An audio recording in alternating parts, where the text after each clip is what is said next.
Donny. Group apartment for Donny. Go for Donny. Or go for Donny. Go for Donny. Mike for Donny. Go for Donny. Ladies and gentlemen, we have Mike Duffy on the show today. Holy shitballs, Mike Duffy. So good to see your face. How you doing, bud? I'm doing great. So good to see your face too, even though we're in the same neighborhood. We're on I know. a remote connection. I know, dude. We were just talking about that. Isn't it a shame, like when you live so close to people, but you never see them? Not even run into the store. I mean, you know what? I need to switch up my stores and go to the right store so that way I can run into you guys. It's weird. I don't. Yeah, it's shocking to me that I haven't seen either one of you in the neighborhood. It's not that big of a neighborhood, and it's unlike many parts of Los Angeles. It's an actual neighborhood. Yeah, seriously. I mean, people stay in their neighborhood. We don't leave our neighborhood. But hey, guys, before we get into it, don't forget to stay tuned for Switch to Channel 2, where I get to ask Mike just a few more questions so we can get to know Mike a little better. So your listeners, my audience, gets to know who Mike Duffy is. So I want to jump back into it because we've known each other for over 20 years, I think. Yeah. It goes back to when I worked at MTV2 development years ago, and you were at Painless Productions. I think that's when we made our first connection. That's right. Yep. Working, it was my first development job working at Painless Productions with Jim Casey and making, they did dog shows at the time, and I came in and we started playing around, and we did a thing called Stupid Ways to Die over at Oh, MTV. that's right. Yeah. Shit, yeah. Yep. Wow. Yeah. That jogged my memory. The precursor to 1,000 Ways to Die, which we didn't have anything to do with, but still a great idea. Oh my God, that is so fucking cool. I didn't know that. But before we get into it, I just want everyone to know about you. And I mean, since the last time I've seen you, you've been up to just a little bit. Let me scroll here. It says Emmy-winning, not just Emmy-winning, Emmy freaking winning, and James Beard nominated creator, director, writer, producer. And now you're the co-founder with your brother for YumCrunch as well. Yeah. You're co-founder of Ugly Brothers Studios. I think you won a few Emmys with Ugly Brothers as well. Yeah. Am I correct? Oh my gosh, Mike, what the hell, dude? You're like, you're making it. This is what I love. I actually had, who'd I have on? I think I had Justin Tucker on. We worked, I'm sure you know Tuck. We worked together. Tucker's one of my old buddies. He's an OG. So, you work with someone like that. And years ago, we worked on Duck Dynasty. And then we were just talking about where we go and where we've been since the last time we worked with each other. It's so cool seeing friends and colleagues and how well everyone's done. So it's really awesome to see that. So kudos to you. Thanks, man. We're jack of all trades, master of some is what I call all of us who came up in unscripted. We had to create a new category of entertainment, and then basically figure it out on every episode of every series we ever worked on. And that's an unbelievably unique skill set that applies to so many other facets of life. And as we've seen the entertainment industry really evolving and changing, and some would say really, collapsing in many ways, I see nothing but opportunity because of the background that all of us have in creating something from nothing. That's what unscripted television is. You don't start with a script, you start with real humans. And I think that, that says a lot about the folks who succeeded during the best of times in those, years where unscripted was really thriving. And, I think about our ability to adapt to the new forms of storytelling that are available to us in social media and, in entertainment, sort of as it stretches out into whatever it's meant to become from this point forward. So it's a unique background that all of us have. I think unites us like veterans from a war. No, so true. I mean, I feel the same when I talk to some of you guys like you from 20 years. And it's the same feeling as I get when I talk to one of my old Army buddies. Because you're back in the trenches back in the day, and you're doing some shit TV, and just like in the military, you're doing shit stuff. But like we call them embrace the shit together, basically. what does it suck? Embraces suck. Embraces suck.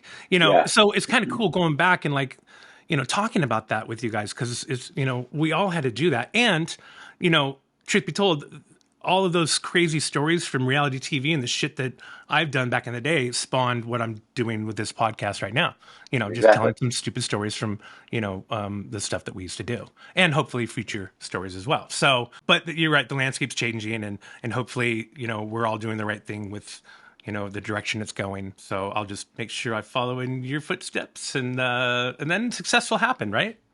Yeah, I mean, I think that if you're, telling good stories, then there's always going to be an audience, and you never know which stories really start to pop and resonate. So, I feel like there's less of a barrier to our audiences than ever before in media history, and like you're doing with this podcast, if you can just, access the available technology and, just start telling stories, there's no better, road. It's just get after it. Just start telling stories. And I think that the audiences will sort of, react to that. And I'm excited to be on your podcast and to see you after these many years. And see you applying all of this madness that I think we all went through and survived, and here we are on the other side, kind of applying the lessons that we've learned. Totally. And the show, I mean, just so everyone knows, it's not about just fun stories. It can be about crazy or shitty or amazing stories where you'd be like, what the hell? How did that just happen? And it relates back to, obviously what's on screen, but we have just so many of them. And when I was setting up, actually, it was earlier when I was going over your bio and I looked at Painless and I'm like, oh shit, Painless Productions, right down the street where it was, right next to 10 Yeah. Greens. Yep. And it brought me back to my days at MTV2 and the stupid shit we did there. And one of the shows, my first show after leaving development, my first production show for MTV, it was called Suburban Virgin. And it was a show about trying to get virgins laid. Hold on. Let me guess. It's a show about trying to get virgins laid. No, you're so wrong. It's a show about trying to get the virgins laid. Yes. Oh, got it. Yeah, it was so stupid. It was so, I don't know, it felt kind of gross. I mean, we took a kid to a strip club, and clearly the kid was not into it, getting these lap dances and stuff. We had one kid that, I think he was not into who we were trying to set him up with. Maybe he was into the other sex. Which we figured Yeah. out later on. But it was just a weird show. And I'm just like, what the hell? Like, really? This is reality TV? And I think back to it, I'm like, I can't believe we did a show about trying to get people laid. But here's the thing. Reality TV back then, what we would do is we would look at, things that popped up in culture and in entertainment and go, well, what's the reality TV version of that? So I imagine Justin Rosenblatt was your boss at the time, right? JR, yep. Running MTV2. Ironically, he now runs a network focused on Christian storytelling and Bible, biblically themed content. That's so awesome. But I imagine that the inspiration for that show was 40-Year-Old Virgin. And, looking at a category of humans who, have, remained virgins longer than they should. So hence Suburban Virgin, your take on 40-Year-Old Virgin, but the reality show.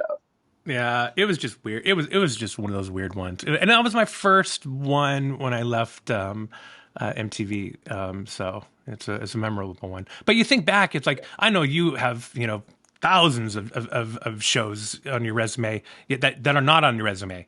To my point where, you're trying to update resumes and, you have like pages of shit and you're just like, oh no, I can't have that. And then you start forgetting about shows that you did years ago. Except for the one that you're trying to get a virgin laid. So that's okay. Some are more memorable than others, for sure. Yeah. But it's not like hardcore hip hop. Oh, I know. We were talking hip hop. I know you got some hip hop stories. But I'm going to throw one to you. Actually, I got a few. So this rapper Chief Keef, hardcore rapper out of Chicago, right? I did a few of his music videos. One of them where I played an orderly. I was on camera and I had to throw him in everything. But anyway, so his before the shoot, the producer tells me, hey, there's someone that's going to stop by your place to get some money.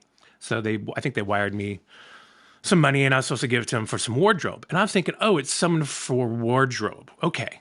So producer calls me. He's like, hey, dude's outside. I'm like, okay. So I look outside and I'm like, what? Who's this? It was his cousin, his Chief Keef's cousin. His name was Blood Money. And I kid you not, under this eye was blood, and under this eye was tattooed money. And so, he wanted the money, so I gave him the money, and then he was like, he's like, hey, you know where I can, get some weed around here? And I'm like, oh, I know, I can hook you up, no problem.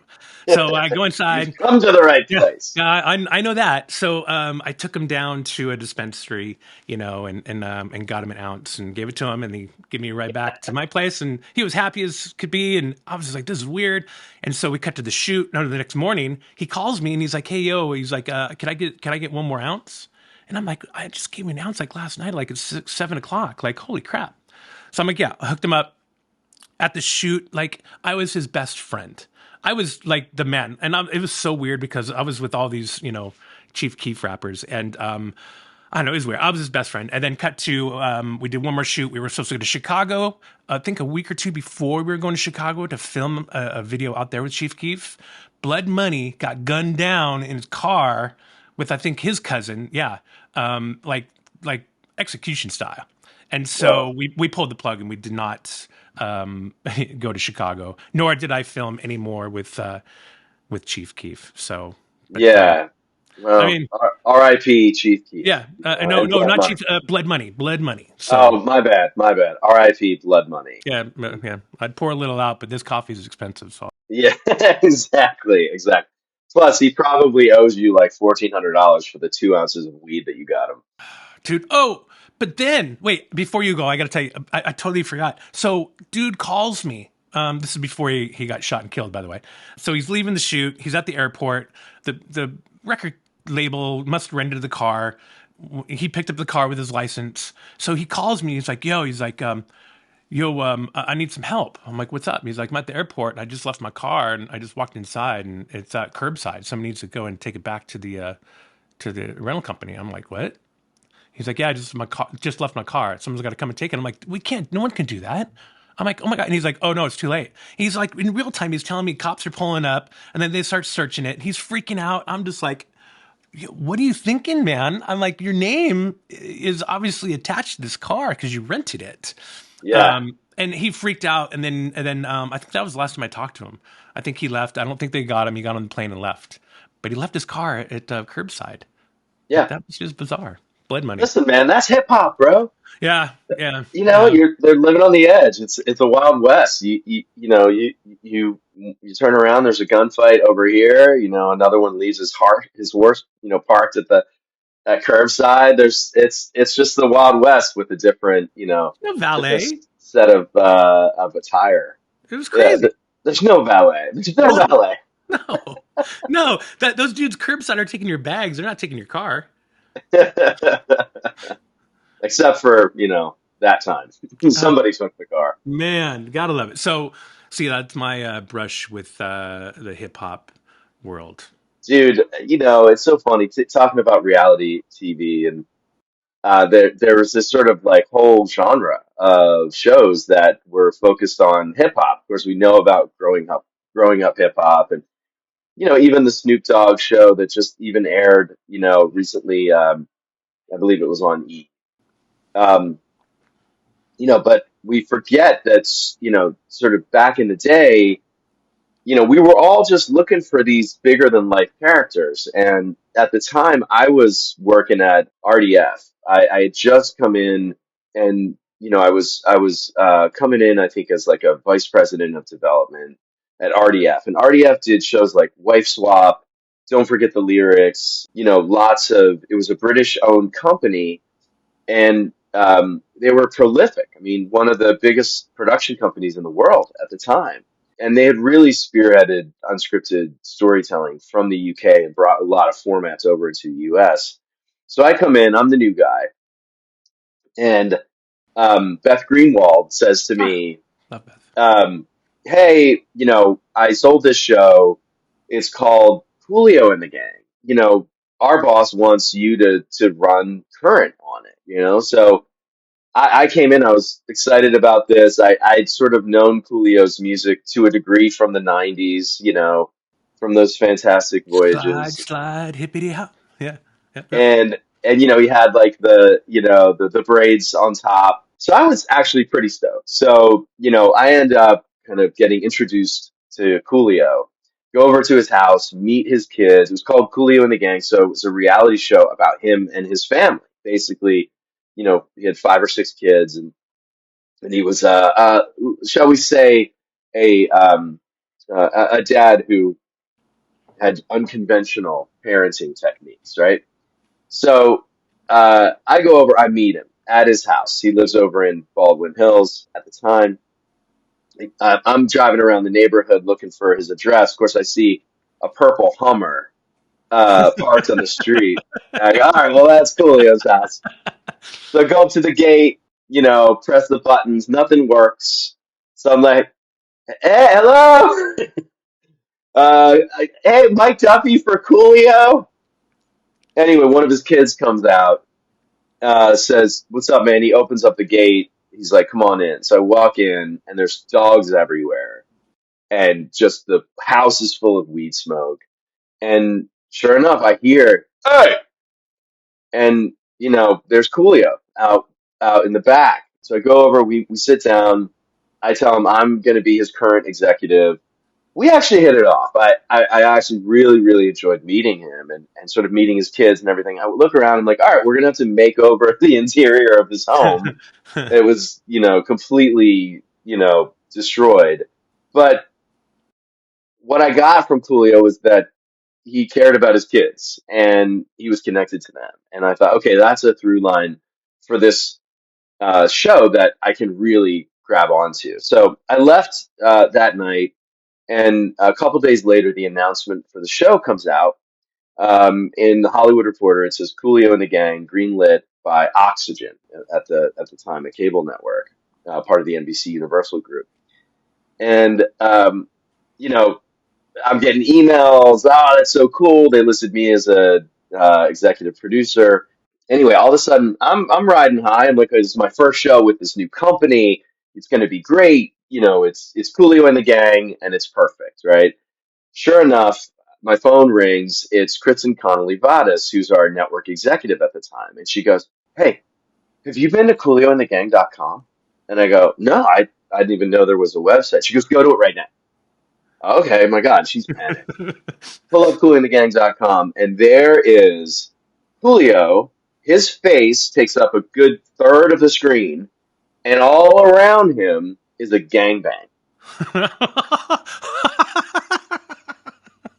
He was selling a DVD What? called Coolio and the Gang that he had clearly pre-orchestrated to drop on the website around the time the show gets announced. Oh my gosh. And she goes, "Do you see what I see?" I go, "Oh my God, You're I like, did what? not." She goes, "Take this down right now." And I go, "All right." So I call Coolio, and he goes, "What's up, man? You see all this press?" And I go, "Yeah, but Yeah. hold on, dude.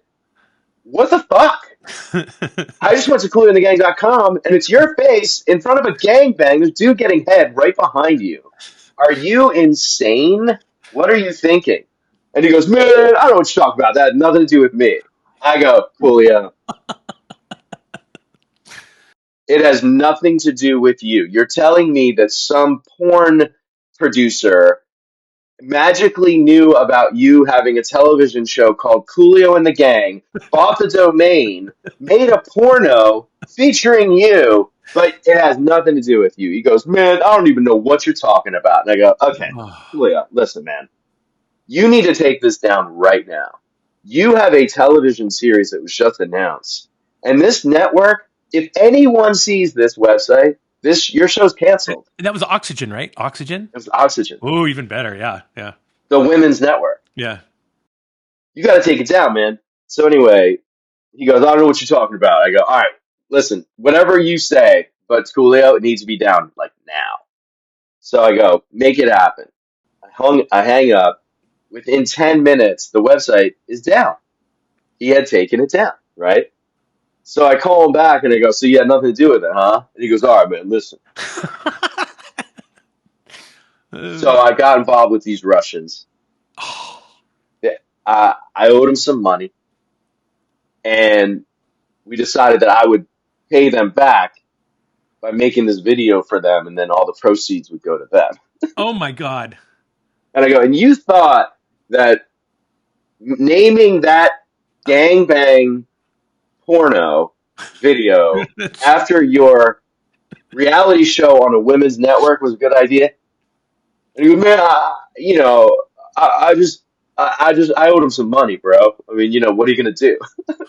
God, really? The Russians? Holy crap! And that's so amazing that you say that because I have a very large audience in Russia, in Ukraine, in India, Mexico. So it's crazy. So if anyone's listening from Russia, please, if you got any on the story, bring it my Yeah, way. dude, send us screen grabs of So, if you have the DVD of Coolio and the Gang, because the show was renamed Coolio's Rules. oh my And gosh, so if anyone has the website or the Gangbang DVD, please send pictures of it.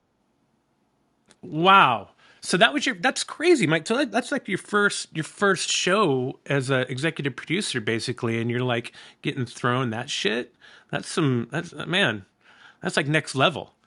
It was next level. It was sort of, as so many times in reality TV and unscripted, we've been thrown this sort of pile of shit and told, make it into a hit show. And, it was definitely a baptism by fire as I started this new job. Over the years, I've Jeez. realized that we're totally defined by who we are in the Yep. challenging moments. Yep. And, Yep. Yep. that was Yep. one of those things where I was like, okay, I got to keep it together. I got to be effective here. I got to save this show. And we went on. We made a pretty good series, that was focused on him being a dad and him learning how to cook and write a cookbook, which he eventually went on and did a few, cooking videos and things like that. But, you know, rest in peace, Coolio. R.I.P. Coolio. Man, that's crazy. I had a Mark Jacobs. I'm sure you I know love Mark. Mark. Yeah, he's Sure. great. We worked together on Paris Hilton, my new BFF, like season one. I think season one years ago. So I had him on. We were talking, and he was breaking down his time with breaking Bonaducci, Oh, and the evolution of that in him and the craziness that was around there, and it's all documented. I mean, it's nuts. It's nuts what we see and have to deal with. And people. I'm sure you have a lot of family and friends still that don't understand what you do, and they think it's all glamorous. And it's just glamour, and yeah. it's not a bunch of shit. But man, I'm here to tell you, it's a lot more shit than glamour.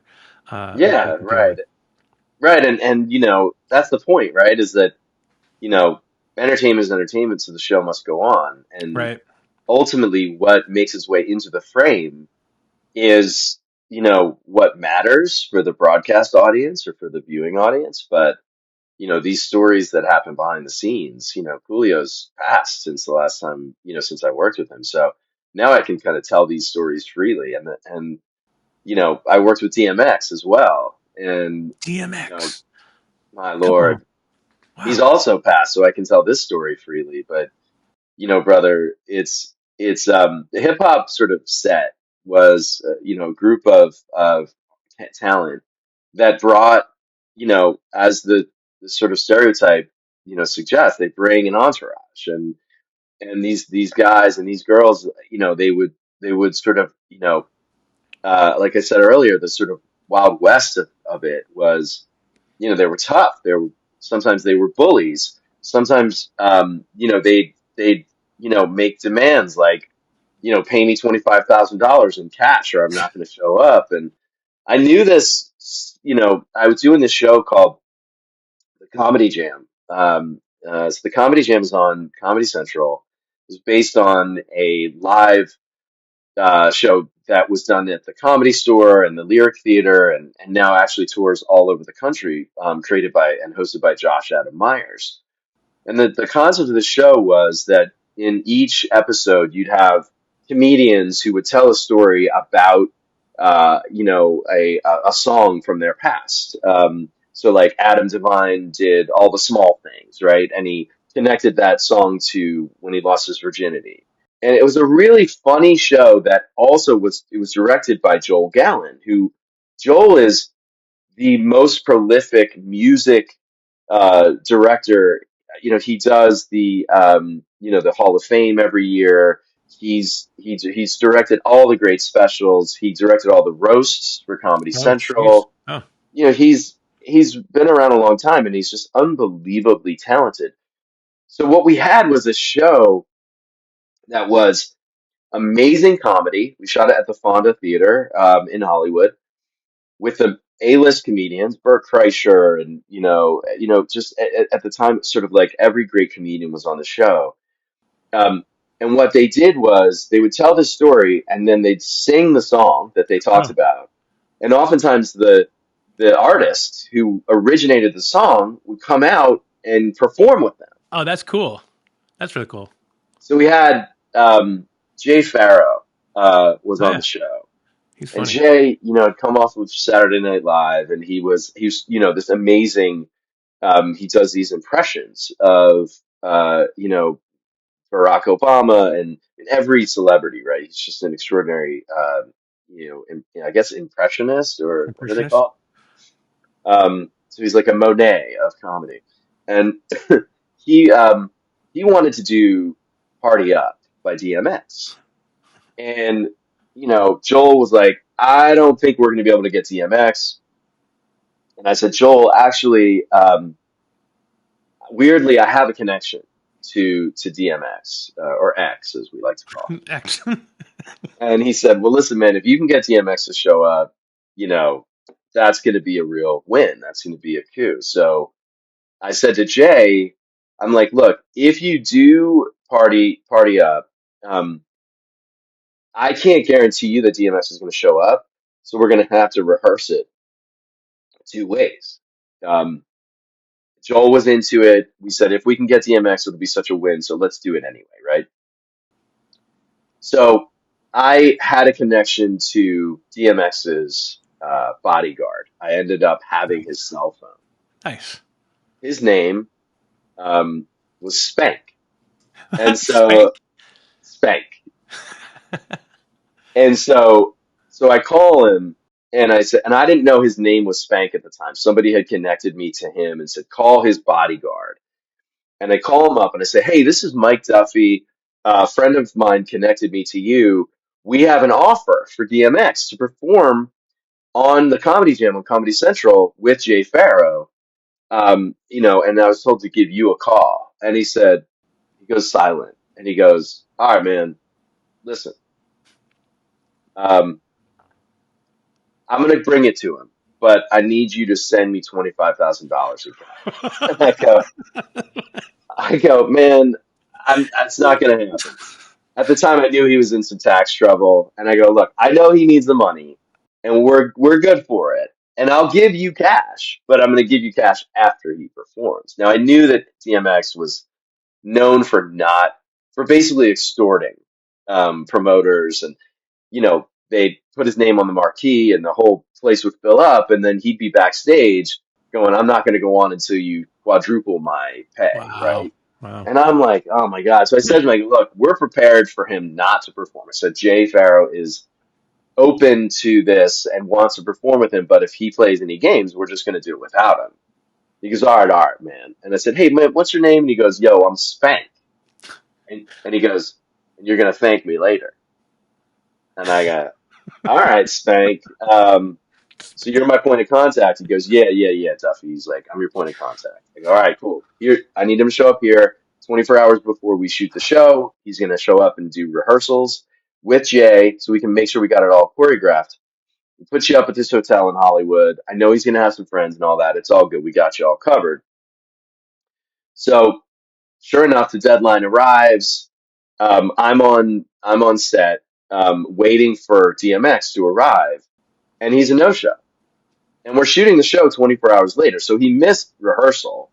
And I call Spank and I go, hey, man, what's going on? He goes, man, we had some issues. He's like, but don't worry, brother. I got you. I got you. I was like, all right, listen, I need you to show up by 3 o'clock tomorrow so we can actually put you into the show. And you got to have a rehearsal. Like, that's, we got to make sure knows what he's going to do. He goes, I got you. I got you. Next day, sure enough, I get a call on the walkie. Go for Duffy. Go for Duffy. Nice. Uh, and the one of the security guards out front goes, "Yeah, man, I got DMX, and he's asking for Duffy, and he's only gonna come in if you come out and get him." I go, "All right, listen, no worries, I'm coming out." So I walk out, and I see a DMX, and he's got those classic silver Hartman cop sunglasses on, you know, and I see this giant right behind him, and this giant walks in front of DMX and puts his hand on it. He goes, "You Duffy?" And I go, "Yeah." And he goes, "I'm Spank, brother. What's up?" He's You're like like, seven you're like, feet tall. you're like, dude, you're huge. Spank. You're Yeah, not Spank. yeah. So I go, "All right, man, this is awesome. Let's do this. Super excited. Let me introduce you to Jay. I'm going to walk you over to his trailer." Um, And I said, "Spank, you got my back, right?" He's like, "I got your back." So we go in, we walk in. I introduce Jay to DMX. I go, "All right, you doing Party Up? Hey, listen, X, you're going to come in on the second lyric, right? Because Jay's going to perform the song. And then on that second lyric, you're going to come in, you're going to surprise everybody. Nobody knows you're here." So, all right, man, that's cool. That's cool. So we set him up. I let them do their rehearsals. We go and we start making the show. We ended up putting his performance as the last performance of the night of the entire series. We had a packed house, 700 people at the Fonda Theater. Energy was amazing. We had a very successful shoot week that week, and everything came down to this final performance. So at the end of the night, I get a call on the walkie. Um, it's Joel Gallen, director. He goes, "Gallen for Duffy." I go, "Hey, go for Duffy." He goes, "Yo, DMX, your boy, won't come out of his fucking trailer." And I go, "Joel, all right, man, I got this." I go, "Has anybody like gone in and said like, what's the situation?" He goes, "I don't give a fuck." He goes, "You need to go over and fucking talk to DMX." I go, "All right, Joel, first of all, slow down.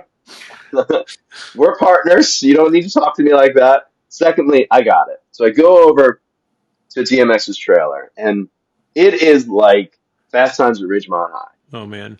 Remember the van full Yeah. of pot smoke? Yeah. Well, imagine that as like a Star Wagon, and there's all these producers, PAs, the talent department, the makeup department. Everybody's just standing outside watching the Star Wagon rock back and forth with smoke.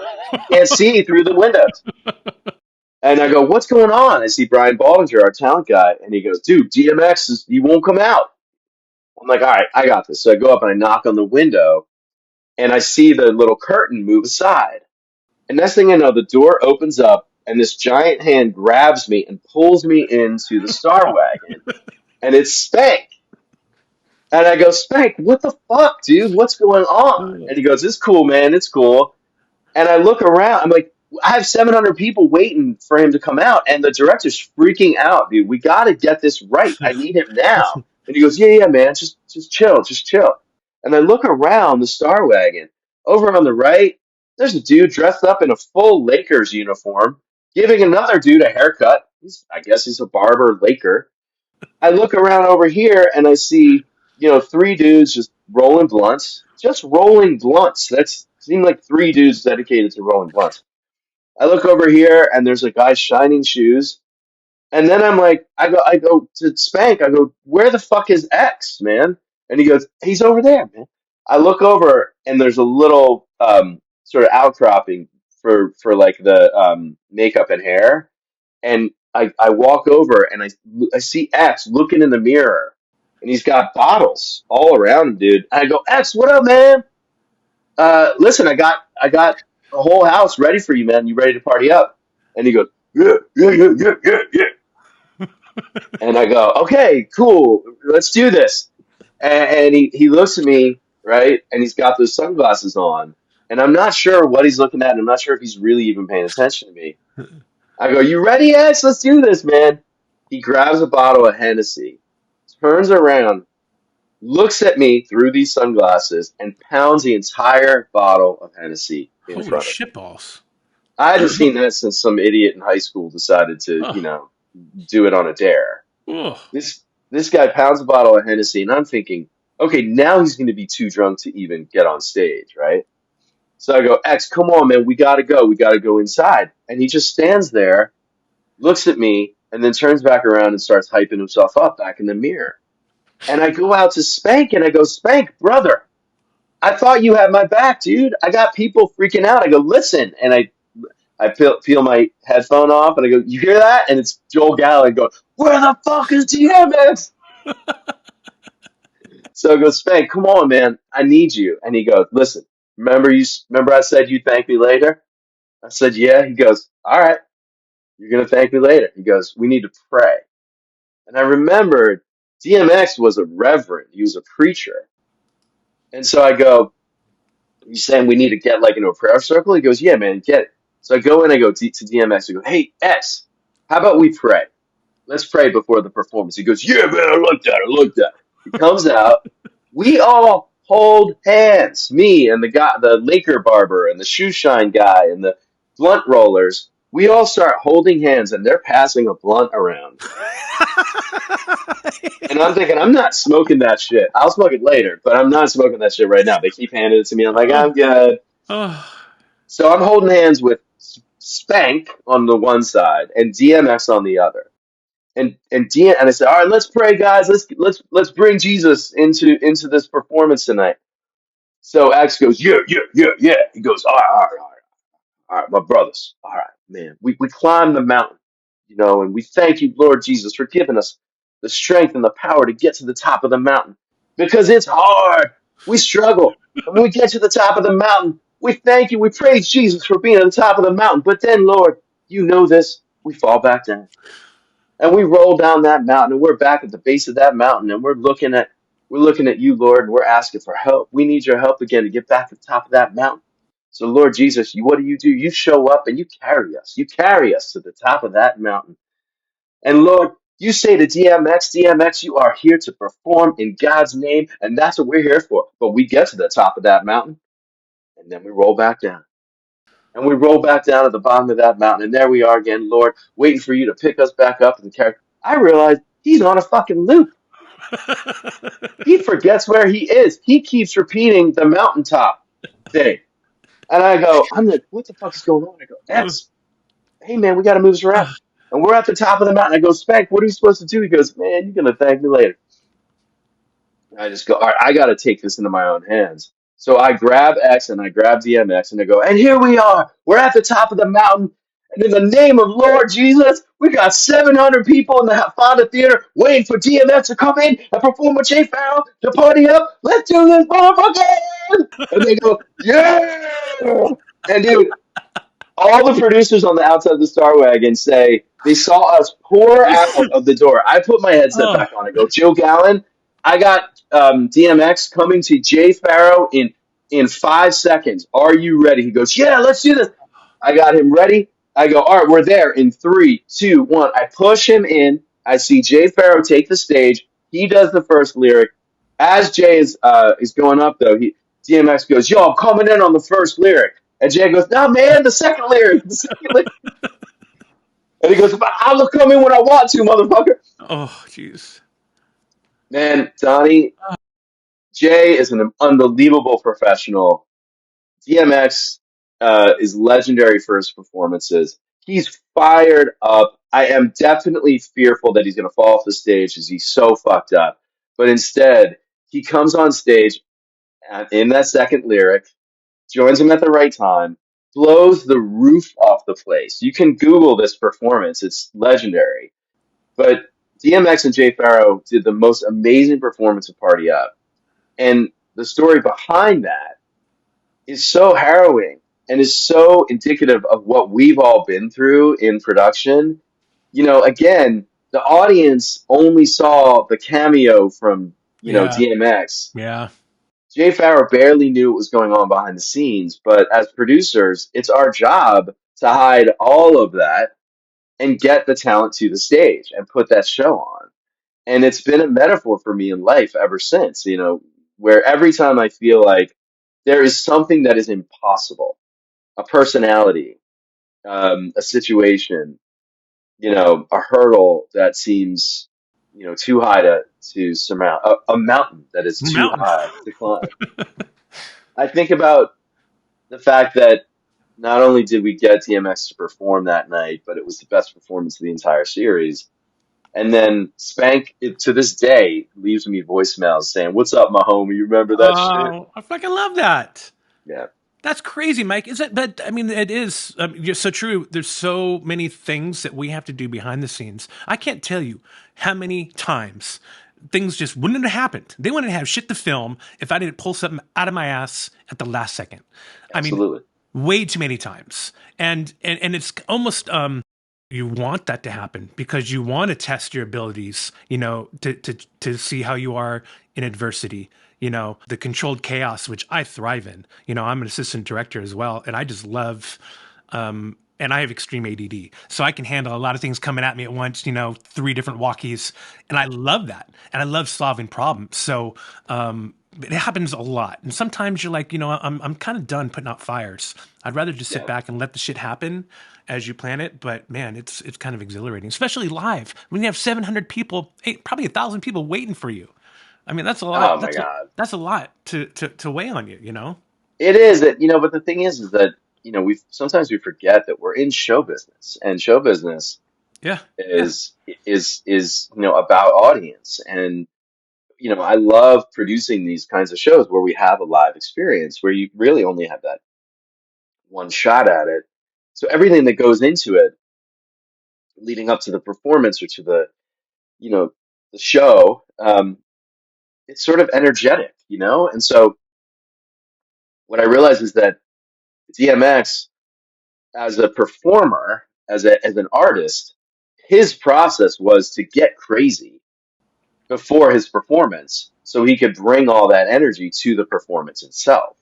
And it was called Party Up. Yeah. So he was living up to the expectations that was in that song. And there is that sort of like gray area. We want things to be perfect, and it's stressful when they're not. But the beauty of it is that when we are able to capture that performance, there's an energetic thing that comes through on screen that you couldn't have manufactured. Yeah. And it's our job to really capture all that. That's the beauty of unscripted and live performance. That's crazy. And then I'm just sitting here thinking about some of the music videos I've done where you pull the shit out of your ass, and you watch back and you remember at that exact moment, and you're like, I remember just that wouldn't have happened, or that almost didn't happen Right. because we didn't have X, Y, or Z. But it's kind of cool to go back and watch and see. Speaking of which, have you been in anything that you had to film? This is a random question because I've been in so many fucking things. It's crazy. Have you? Yeah, Yeah. yeah. Like on Uh, camera, yeah. Like I should have my SAG card because of all the things I've been in and had to do. it's funny. I learned early on. Um, so I was a stand-up comic. I was a regular at the Comedy Store back when they had non-paid regulars. And I came out to Los Angeles as a performer and as an actor.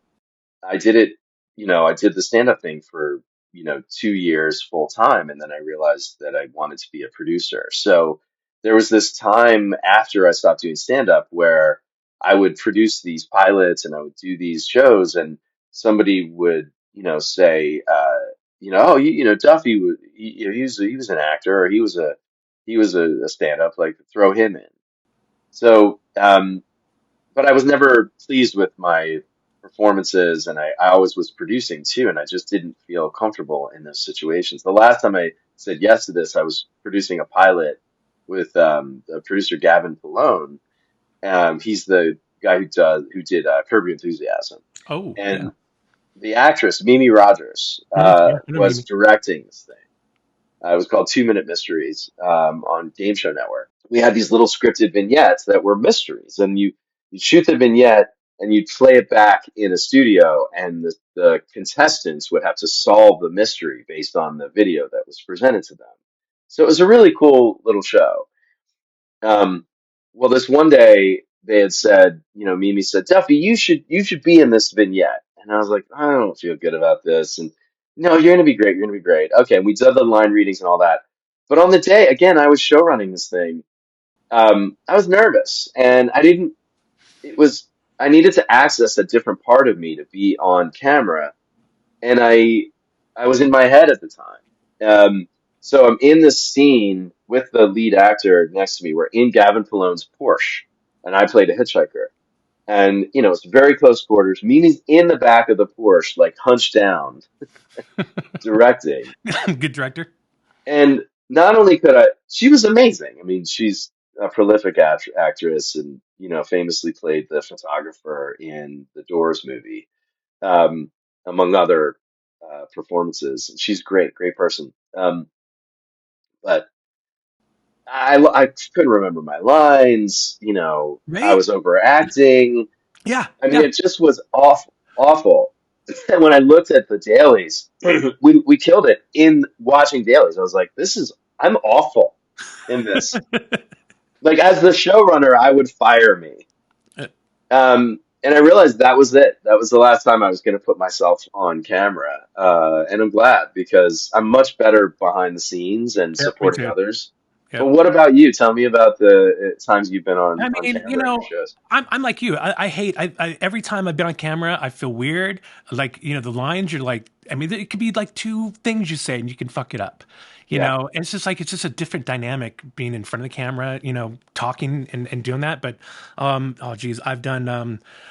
I was the orderly in that music video for Chief Keef. Nice. Another video, I did all the driving because they wanted him driving an Aventador around downtown LA. Well, got the Aventador, but oh boy, was just not in shape to be driving. So I had to do all the driving. Yep. Mel B, It's a Scary World. I was a security guard that came in. And Nice. yeah, and then in Top Gear, I've been in several shoots. I did a lot of driving, a lot of off-camera driving that that Tanner doesn't Right. have. No, right, Of course, right. of course, of course. Actually, Non-union. but I tried to get it in my stunt card because I was with this stunt driver, Ray Burrow, great stuntman from Texas, and we were doing a pilot down in Georgia, and I was doing some counter move on a drag strip. And so I was going backwards, probably doing about 45, 50 miles an hour while we were shooting out of the back of the Suburban while the car came at us. And so I asked if he wanted to do it. He's like, no, I trust you. He's like, go ahead, Donny. You go ahead. And so he sat in the front seat. I did it. And he looked over. He's like, oh, dang, that was pretty good, Donny. And so we got to talking more. And he's like, I'd sponsor you. He's like, all you need is the footage. And I'm like, oh, well, yeah, that's the problem. Like, there's no footage of me driving anywhere. Like, anything that I ever did driving, like, was someone else. Like, they never knew it was me driving. So Yeah, that right. never They framed happened. you out. Yeah, Yeah, yeah, they always like to exactly. frame me out. But isn't it You something got a else? face for podcasting. That's why. Thank you. See? Yeah, This yeah. lighting and everything. But isn't Mm, it it's crazy that what you said is you couldn't get out of your head when you were showrunning and to be on camera. How right. about these mofos that direct and they also star in the shit? Yeah. I mean, Unbelievable. how do you have the bandwidth? How do you have the bandwidth to produce, direct, and then act in it? I don't understand it. I think that this is the thing is that you can't take it lightly. It has to be your craft. And for me, it definitely was not my craft to be the on camera, talent. My craft was being behind the scenes. And I always look at it like it's this amazing, you know, um, sort of rare quality that, I mean, you and I know what it takes behind the scenes and what that feels like behind the scenes. Yeah, What it's like to direct or AD or to, be a producer to pull a scene off. But then for an actor to go in and sort of access the emotional space and be present as that performer, I don't understand it.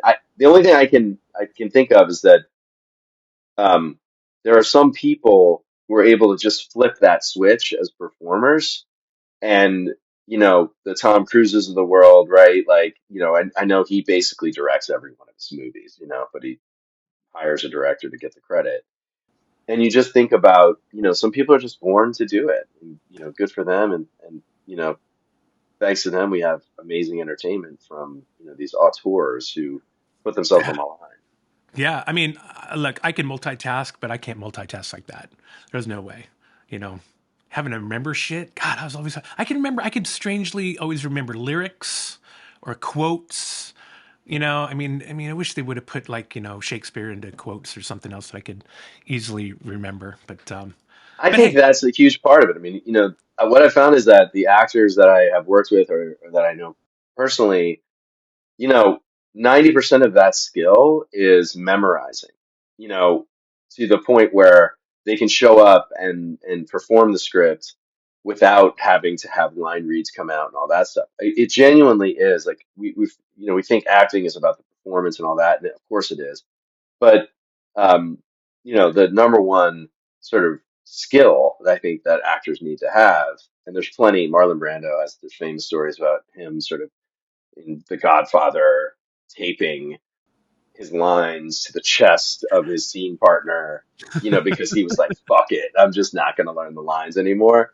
There's those types of things, where their talent surpasses their, lack of preparation. But my Lord, I mean, when you get in and you have to remember how the lighting and the schedule, right? Like, how long do you have for this scene? Yeah. You got to stay on schedule. You got to get your day, right? And then you're the performer in the thing or the driver or whatever it is. You're just like, it just throws you into a tailspin. I don't know, man. I mean, there's some talented people out there. I guess I'm not that talented. I'll stick to You and me podcasting. both. I'll Yeah, stick to yeah. podcasting. Well, hey, just so you know, this is also, it's not just an audio podcast, it's a video podcast. So I have a YouTube channel. It's at GoForDonny at YouTube. But I also have a website, Mike, where I have some great little merchandise. It's all about branding. So I got some GoForDonny stuff. I got some GoForDonny hats. Nice. Awesome. Love it. Different colors. And then I also got some nice stickers. So I put mine on either my Pelican cases or, what have you. And you can check that out at GoForDonny.com. But I just wanted to thank you, Mike, for joining me here and telling a few stories, a few fun stories. I mean, those are pretty good. Rest in peace, both Coolio and DMX. And I can't wait to see you in person sometime soon. So, but guys, stay tuned for Switch Channel 2, where we're going to get to ask Mike just a few more questions, some personal questions, get to know him a little better. Thank you so much, Donny. Bro, seriously, I'm so excited that you came on, and I'm so excited to see you in person sometime soon as well. Me too, brother. And as my mother-in-law always says, Mike, she always says hashtag HTFU. HTFU, man. I'll tell you about it in a sec. HTFU. Yeah, I'm excited to learn what hashtag HTFU means. Oh, you'll know all about it. Thanks, Mike. Appreciate it. Thanks, Donny. See you soon. Later, bro. Bye. Production for Donny. Go for Donny. Locations for Donny. Go for Donny. Habitat for Donny. Go for Donny. Hey, Donny, what the hell are they doing?